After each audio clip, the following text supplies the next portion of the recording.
বন্ধুরা গত 2 দিন আগে যে শিলচরের শনি মন্দির বাঙ্গা লুটপাট করিয়া নিয়েছেন 2টা চোরে আর 2টা চোর ধরা পড়ছে 2টা চোর ওই লাগে তারা 2টা হিন্দু 2 দিন পর যে একটা নাটক শুরু হয় মন্দির চুরি হয়ে গেছে তালা ভাঙ্গিয়ে নিছেন কি শেষ পর্যন্ত আয় মুসলমানের উপরে মুসলমানে ভাঙ্গি নিছেন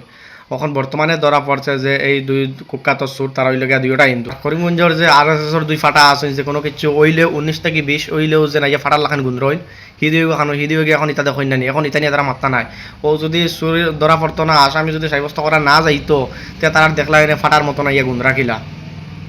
তখন বর্তমানে এগুলো CCTV ফুটেজ ধরা গেছে ধরিয়া দেখা গেছে যে তারা 2টা হিন্দু তো কাম করেন তারা মুসলমানদের দোষী সাব্যস্ত করার লাগে কাম করেন তারা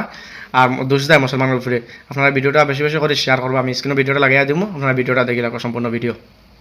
শিলচর ন্যাশনাল হাইওয়ে পয়েন্টে শনি মন্দিরে চুরি কাণ্ড এবং মূর্তি ভাঙচুরের ঘটনার দ্রুত কিনারা করল কাছাড় পুলিশ। চোর চক্রের যাবতীয় কুকীর্তি রেকর্ড হয়েছিল সিসিটিভি ক্যামেরায়। স্বীকার করেছে ধৃত অনিক এবং পল্লব দাস। ঘটনায় কোনো ভিন্নধর্মী জড়িত প্রমাণ করতে চোর চক্র শনি মূর্তিতে ক্ষতি চালিয়েছিল। নমস্কার করি কিনা মাল আছে চুরি করলেও যাবো বয়স তো এমন মানে উপর ডালের উপর এটা সব কিছু তেরা আছে নাকি